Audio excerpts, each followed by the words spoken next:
Approach differently में आपका स्वागत है। ये हमारा चौथा पॉडकास्ट है। हमारे फर्स्ट पॉडकास्ट में हमने कैसे क्लाइंट मिल सकते हैं मैट्रिमोनियल डिस्प्यूट में, दूसरे पॉडकास्ट में क्लाइंट से इंफॉर्मेशन कैसे ली जाए, किस हिसाब से क्लाइंट आते हैं, कैटेगरी ए कैटेगरी बी के क्लाइंट आते हैं तो उनसे कैसे इंफॉर्मेशन ली जाए। उसके बाद मेरा थर्ड पॉडकास्ट था ड्राफ्टिंग कैसे की जाए, उसमें क्या चीज़ें ध्यान में रखनी है। ड्राफ्टिंग के बाद इम्पोर्टेंट आता है प्रेजेंटेशन। ठीक है, तो ये पॉडकास्ट में प्रेजेंटेशन हम कैसे करेंगे कोर्ट में या ओपोनेंट के एडवोकेट के साथ या ओपोनेंट के साथ प्रेजेंटेशन कैसे करेंगे, इस पर ये पूरा पॉडकास्ट है। इसको फ्रेंड्स बहुत ध्यान से सुनना। इसमें इतनी अच्छी चीज़ें मैं बताऊंगा जिससे आपको अपनी मैटर्स को अच्छी तरह से प्रेजेंट कर पाए, सामने वाले की सिचुएशन को समझ पाए। इसमें से आपको भी लाइफ की लर्निंग्स मिलेगी। बीइंग ए एडवोकेट खाली हम क्लाइंट के प्रॉब्लम्स ही सुनते नहीं हैं, उस टाइम पे हम हमारा खुद का लाइफ में भी हमें इम्प्रूव करना है वो भी मिलेगा। ठीक है, तो ये पूरी प्रोसेस जो है प्रेजेंटेशन की वो बहुत इम्पोर्टेंट है। आप ध्यान से सुनना। उसमें जैसे ही हम मैटर फाइल कर देते हैं, कोई भी मैट्रिमोनियल मैटर्स फाइल करते हैं, हम फॉर एग्जांपल यहाँ पे समझने के लिए अगर मैं कोई भी मैटर बोलूँगा तो उसमें थोड़ा ये आएगा कि भाई कंसेप्ट क्लियर नहीं होगा, इसलिए मैं एग्जाम्पल के तौर पे बोल रहा हूँ कि हम डिवोर्स की मैटर्स फाइल करेंगे।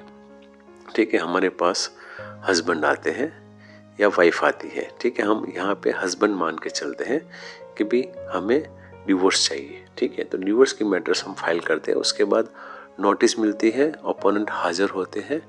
ओपोनेंट हाजिर होते हैं तो फर्स्ट डेट में जनरली क्या होता है कि मेजॉरिटी लोग ऐसे बोलते हैं कि पहली डेट है, वो सामने वाला अपेयर होगा, उसके वकील अपेयर होंगे या नहीं होंगे, डेट लेके चले जाना है। लेकिन मैट्रिमोनियल सब्जेक्ट में ऐसा नहीं करना है। मैट्रिमोनियल सब्जेक्ट बहुत सेंसिटिव है। बहुत टाइम के सालों का उन लोगों का जो हैरेसमेंट का जो भी इश्यूज रहता है, वो जो भी ग्रीवेंस रहता है, उसकी वजह से तो फर्स्ट पार्टी यानी सपोज मान लो हस्बैंड आया है तो वो बहुत हैरान होता है। उसके लिए फर्स्ट डेट बहुत ही इम्पोर्टेंट होती है। वैसे ओपोनेंट के लिए भी फर्स्ट डेट इम्पोर्टेंट होती है। ठीक है, तो फर्स्ट डेट में आपको प्रेजेंट होके उसके साथ रहना है और कोर्ट में जब भी आपका कॉल आउट आता है आप हाजिर हो जाइए। उसमें ब्रीफ करनी है कोर्ट को कि सर मेरा जो क्लाइंट है, हस्बैंड है, उसकी ये मैरिज लाइफ थी, उसमें इन लोगों के इश्यूज हैं, बच्चे हैं या नहीं है, जो भी है, इन लोगों का जो भी इश्यूज है, यहाँ पे आपको खास ध्यान रखना है कि एलिगेशन नहीं बोलना है ओपोनेंट के बारे में, क्योंकि यहाँ पे हमें समझाने की बात करनी है, मैटर को कैसे सेटल की जाए। यहाँ पे आपको उसके एडवोकेट फिजिकली हो, लेकिन आर्ग्यूमेंट या प्रेजेंटेशन आप कर रहे हो उस टाइम पे आप न्यूट्रल पर्सन बन जाइए। इस हिसाब से प्रेजेंट कीजिए कि सर ये मेरा क्लाइंट डिवोर्स लेके आया है, ओपोनेंट भी आज हाजिर है, फर्स्ट डेट है, मैं चाहता हूँ कि इतने टाइम से ये दोनों अलग रहते हैं, इन लोगों के बीच में मैंने जो पिटीशन में लिखा है वो जो कुछ भी है, मैं एलिगेशन के मेरिट्स पर नहीं जाता हूँ, लेकिन आज वो दोनों आए हैं तो पॉसिबिलिटीज़ क्या है इन लोगों की वर्कआउट करने में, रीयूनियन करना है या डिवोर्स लेना है या क्या ऑप्शंस अवेलेबल है दोनों के पास। इसके लिए ये मैटर आइदर कंसिलेशन की फैसिलिटीज अवेलेबल है तो बिफोर द कंसिलेटर आप रखिए। अगर ओपोनेंट अकेला आया है तो आप कोर्ट की परमिशन लेके बोलिए कि सर अगर अपोनेंट तैयार है तो क्या मैं उनसे बात कर सकता हूँ। ठीक है, तो उनको एक पॉजिटिव थॉट्स दीजिए कि भाई being a advocate you are not fighting the case, being a amicus curiae you have to solve the problem. ठीक है, तो अगर वो पार्ट इन पर्सन आया है, एडवोकेट के साथ नहीं आया है, तो कोर्ट से परमिशन लेके उसके बाद बाहर कोर्ट के बाहर उनसे बात कीजिए कि बहन क्या करना है। इन्होंने आपके सामने डिवोर्स पिटीशन फाइल की है, उसमें उन्होंने जो भी लिखा है आपने पढ़ के आए होंगे। ठीक है, मैं बोल नहीं रहा हूँ कि मेरे क्लाइंट सही है, ठीक है, लेकिन क्या हो सकता है, आप क्या करना चाहते हैं, डिवोर्स देना चाहते हैं, नहीं देना चाहते हैं, ये दो रीज़न होते हैं। डिवोर्स देना चाहते हो तो कौन सी कंडीशन पर देना चाहते हो, अगर नहीं देना चाहते हो क्या रीज़न है। अगर नहीं देना चाहते हो वो जो रीज़न वैलिड है, ये आपका सेटलमेंट की जो प्रपोज़ल है उसमें आप मेरे क्लाइंट को कन्विंस कर सकते हो, ठीक है, तो उसमें आप एक सीटिंग करवाइए और दोनों से बात करवाइए। वो जो प्रपोजल दे रहे हैं उसमें आपके क्लाइंट को भी समझाइए, अगर वैलिड है तो उस पर आगे बढ़िए। अगर मान लो कि ओपोनेंट वाइफ जो है वो जो भी प्रपोजल बोल रही है उसमें आपके क्लाइंट उसको अगर कन्विंस कर देते हैं कि तुमने ये जो प्रपोजल दी है लेकिन हमारी मैरिज लाइफ में ये वर्कआउट नहीं होगा, तो फिर आप ओपोनेंट वाइफ को समझिए कि बहन ये वर्कआउट नहीं हो सकता है तो क्या ऑप्शन है दूसरा, ठीक है। अगर मान लो कि ओपोनेंट जो है वाइफ है वो उसके एडवोकेट के थ्रू प्रेजेंट होती है, तो यही प्रेजेंटेशन करना है कि sir we both the advocates can try to first reconcile the matter, ठीक है। पहले उसमें रिकंसिलेशन का ही अप्रोच रखना है कि भाई कैसे करना है। कोर्ट के बाहर जाके आप एडवोकेट के साथ नंबर एक्सचेंज कर लीजिए, उनसे बोलिए कि सर ये जो मैटर है आपके क्लाइंट की, हम क्या बैठ के एक बार बात कर सकते हैं, आज नहीं नेक्स्ट टाइम पे कभी भी, बीच में भी बिफोर डेट, कि उनको क्या करना है। बिफोर फाइलिंग रिप्लाई मेरे क्लाइंट ने तो बोल दिया है कि मुझे डिवोर्स चाहिए, ठीक है, लेकिन आपके क्लाइंट को क्या करना है वो अगर आप बताते हो तो उस पर हम आगे बढ़ सकते हैं। तो उस हिसाब से ओपोनेंट के एडवोकेट के साथ आप प्रेजेंटेशन उस हिसाब से कीजिए जिससे उसको भी कॉन्फिडेंस में लगे कि नहीं, ये मैटर में हम बात करके ही इसको सेटल कर सकते हैं। उसके एडवोकेट से बात करने के बाद अगर वो अपने क्लाइंट को भी समझाते हैं भी क्या प्रपोजल है, तो वो प्रपोजल हमें सुननी है। अगर वो बोलते कि सर मेरे क्लाइंट को डिवोर्स नहीं देना है, तो पूछना है कि क्यों नहीं देना है।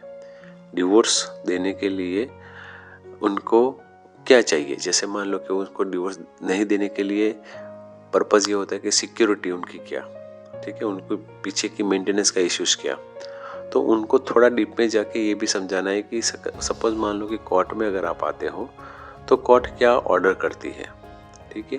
अल्टीमेटली वाइफ को मेंटेनेंस के लिए लड़ना पड़ेगा और हस्बैंड को डिवोर्स के लिए लड़ना पड़ेगा। उससे बेटर है कि हम बैठ के ये मैटर में आपको मेंटेनेंस के लिए नहीं लड़ना पड़े और मेरे क्लाइंट को डिवोर्स के लिए नहीं लड़ना पड़े, उसके लिए हम लोग एक प्रपोजल वर्कआउट करते हैं। तो ये आपका फर्स्ट पोर्शन होता है कि कंसिलिएशन कैसे करते हैं before going into the marriage. अगर मान लो कि ये प्रपोजल में उनकी तरफ से बहुत बड़ी प्रपोजल आती है वाइफ की तरफ से कि नहीं मुझे तो इतने लैक्स में चाहिए और आपके क्लाइंट उतना नहीं दे सकते हैं, तो हमें ये कंसिलेशन की प्रोसेस में इंटेंशन पता चलेगा कि ओपोनेंट का इंटेंशन क्या है। हमें हैरान करना है, यानी हमारे क्लाइंट को हैरान करना है, उसको नहीं देना है, उसको कुछ दूसरा ग्रीवेंस है। तो इससे आपके क्लाइंट के लिए आपको कैसे लड़ना है कोर्ट में, एक स्ट्रेटेजी बिल्ड करने के लिए आपको उनके साथ की कम्युनिकेशन, एडवोकेट के साथ की कम्युनिकेशन, क्लाइंट के साथ की कम्युनिकेशन से पता चलेगा कि आपको किस हिसाब से आगे की प्रोसीजर करनी है। तो जब भी आप मैट्रिमोनियल मैटर में फर्स्ट हियरिंग अटेंड करते हो, सेकंड हियरिंग अटेंड करते हो, तो उसमें सेकंड थर्ड हियरिंग में आप जब भी ओपोनेंट से यानी अपने क्लाइंट की वाइफ से बात करते हो, उसके एडवोकेट से बात करते हो, तो 3-4 डेट में आपको पता चल जाएगा कि मैटर सेटल हो सकती है कि नहीं हो सकती। अगर मान लो कि आपको पता चल जाता है कि मैटर सेटल होगी, तो वो डायरेक्शन में 1 बाय 1 आपको वर्कआउट करना है। जैसे प्रपोजल आ गई, उसके बाद क्या बात करनी है आपके क्लाइंट के साथ, उनके क्लाइंट के साथ क्या बात करनी है, उनके एडवोकेट के साथ क्या बात करनी है। तो इनसे क्या होगा कि आप कैसे मैटर सेटल कर सकते हो उसका एक एक्सपीरियंस मिल जाएगा आपको, और आपको पूरी ट्रायल लड़नी नहीं पड़ेगी। अगर मान लो सेटल नहीं होती है ऐसा पता चल जाता है, ठीक है, तो सेटलमेंट नहीं होता है तो मैटर प्रोसेस कैसे करनी है आगे, तो जो सीपीसी में जो स्टेजेस दिए गए हैं उस हिसाब से आपका कंसेप्ट क्लियर होगा कि ये मैटर में मुझे लड़ना पड़ेगा। तो उसमें आपका लॉ का नॉलेज अच्छी तरह से शार्प हो जाएगा। ठीक है, दोनों एंड से अगर मान लो कि आप कंसिलेशन में जाते हो, बातें करते हो, तो आपका कंसिलेशन का, मीडिएशन का एक्सपीरियंस में आपको हेल्प मिलेगी। और आप अगर मेरिट्स में जाते हो तो आपका लॉ का नॉलेज बहुत अच्छी तरह से इम्प्रूव होगा। ठीक है, तो हमेशा प्रेजेंटेशन करने से आपको क्लैरिटी मिलेगी कि भाई मुझे ये मैटर लड़नी है या ये मैटर के लिए मुझे कंसिलेशन करना है। ठीक है, तो ये जो इम्पोर्टेंट चीज़ें हैं कि क्लाइंट से कैसे बात की जाए, एडवोकेट के कैसे बात की जाए, जज साहब से कैसे बात की जाए, ये सारी चीज़ें आपको बहुत पोलाइट वे से प्रेजेंट करनी है। जब भी कंसिलिएशन की मैटर चल रही हो उस टाइम पे पर्सनल नहीं होना है। ठीक है, आपके क्लाइंट का जो भी इशू है वो आपके क्लाइंट का है। अगर आप आपके क्लाइंट का इशू को अपना पर्सनल बना के आप प्रेजेंट करोगे तो क्या होगा कि सामने वाला जो है, उनकी वाइफ है या उनका एडवोकेट है, वो आपसे डिस्टेंस बना लेगा। तो आपको पहले ही स्टेज में, यानी पहले जो प्रेजेंटेशन की अभी फर्स्ट डेट है, वहाँ से ही आपको बताना है कि मेरा क्लाइंट का केस ही है, लेकिन I am just helping him out from his problem. ठीक है, आपको वो क्लाइंट नहीं बन जाना है। उनको ये भी बोलना है कि अगर मेरा क्लाइंट गलत होगा तो I will definitely explain to him, लेकिन ऐसा नहीं बोलना है कि नहीं मेरा क्लाइंट सही है, उसको डिवोर्स ही चाहिए। अगर आपने इस हिसाब से प्रेजेंट किया तो क्या हो जाएगा कि वो सामने वाला आप पर फेथ नहीं करेगा और वो रिजर्व रहेगा, वो अपनी बातें बताएगा नहीं। तो उसको ओपनली बोलना है कि आपको जो भी बोलना है बोल सकते हो। अगर मान लो कि कहीं पे मेरे क्लाइंट गलत भी होंगे तो I will definitely help you, कि उसको मैं समझाऊंगा, और फिर भी नहीं समझेंगे तो कोर्ट में हम खड़े हैं, मैटर चलाएंगे एज पर द मेरिट्स। लेकिन पहले हम चांस लेते हैं। अगर मैरिज लाइफ में बच्चे हैं तो बच्चे के रेफरेंस में हम बात कर सकते हैं कि बच्चे का फ्यूचर कैसे रहेगा। ठीक है, अगर मान लो कि बच्चा है और डिवोर्स की पिटीशन हस्बैंड ने फाइल की है, बच्चा मदर के पास है, तो एक चांस आप ले सकते हो बच्चे के फ्यूचर के लिए। आप अपने क्लाइंट को भी समझा सकते हो। ठीक है, आपका क्लाइंट आया है तो बस डिवोर्स ही लेना है, ऐसा नहीं है। उसको भी आप अच्छी पॉजिटिव गाइडेंस दे सकते हो कि बच्चे को दोनों का लव एंड अफेक्शन चाहिए। तो अगर वो बोल रहा है कि बच्चे को लव एंड अफेक्शन के लिए अगर हम साथ में रहेंगे तो बच्चे पर उसकी खराब असर पड़ेगी, हम झगड़ते हैं, तो ये चीज़ वापस आप ओपोनेंट को समझाइए कि आप साथ में रहोगे तो बच्चे का फ्यूचर और स्पॉइल होगा। बेटर है कि सिंगल पेरेंटिंग में आप चले जाओ, या फिर बच्चे को दोनों का विजिटेशन मिले, कस्टडी मिले, उस हिसाब से कोई अरेंजमेंट करो जिससे बच्चे के फ्यूचर पर उसकी इफेक्ट नहीं आए।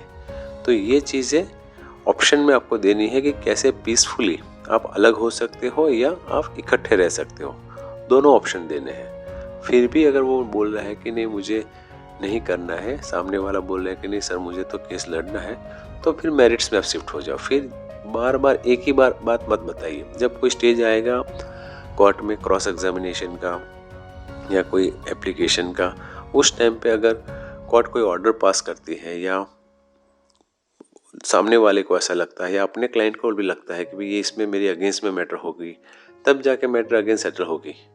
उस टाइम पे वापस को आपको बोलना है कि चलो वापस एक बार ट्राई करते हैं।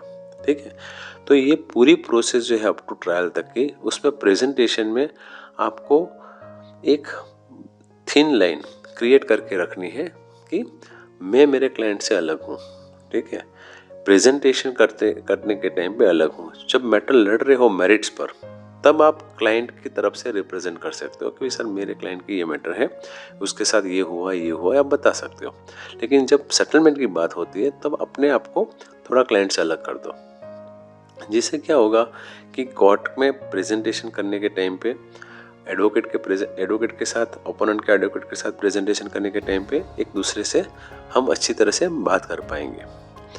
अगर मान लो कि हम क्लाइंट बन जाते हैं, ठीक है, और एग्रेसिव में मैटर अगर मेरिट्स पर चलती है और हम उस हिसाब से प्रेजेंट करने लगते हैं, तो कई बार क्या होता है कि मान लो कि कोर्ट देखती है कि ये क्लाइंट की तरफ से ये पर्सनल हो गए हैं। ठीक है, तो अगर कोर्ट ने नेगेटिव ऑर्डर पास किया तो उस टाइम पे आप कोर्ट के साथ लड़ बैठोगे। तो उस टाइम पे अगर आप अलग हो क्लाइंट से तो आप बोल सकते हो कोर्ट को कि सर मेरे क्लाइंट के अगेंस्ट में आपने जो ऑर्डर पास किया है वो उसको चैलेंज करना है हाई कोर्ट को, ठीक है। अगर आप इस हिसाब से बात करोगे तो कोर्ट और आपके बीच में कभी भी प्रेजुडिस नहीं होगा।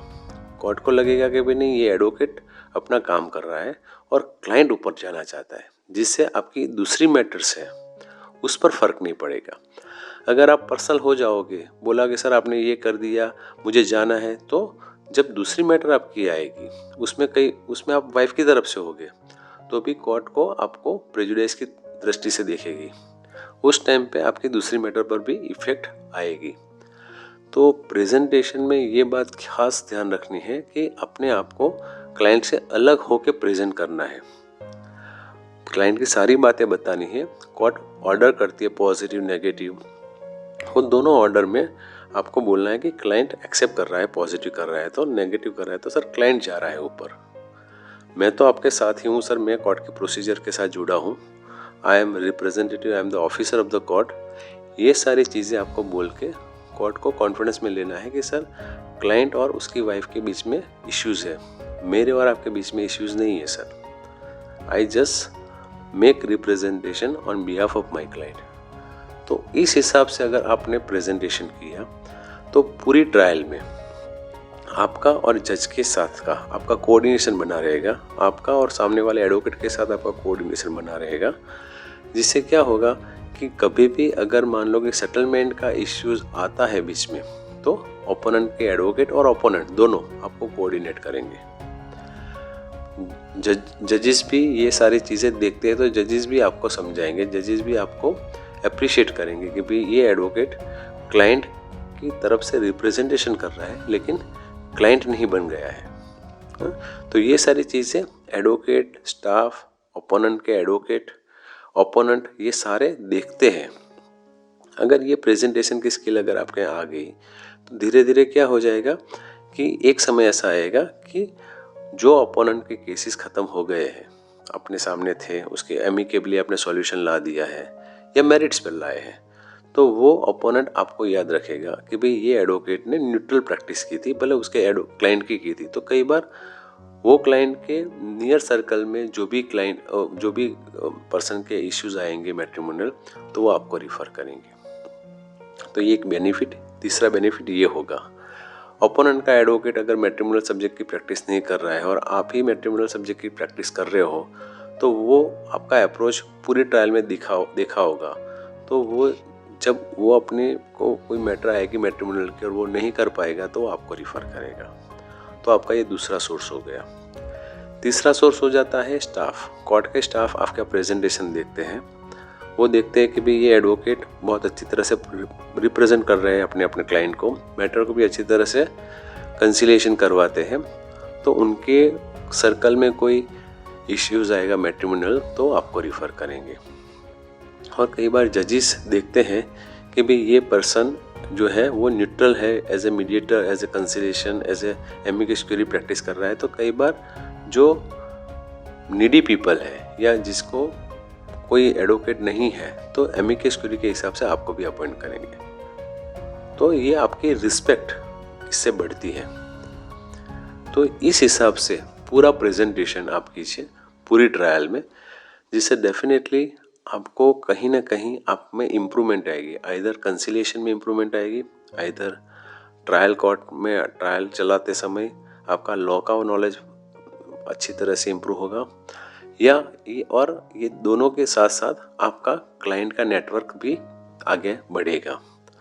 तो ये जो पॉडकास्ट में मैंने प्रेजेंटेशन पर बोला है वो प्रेजेंटेशन आपको कई जगहों पर हेल्प करेगा।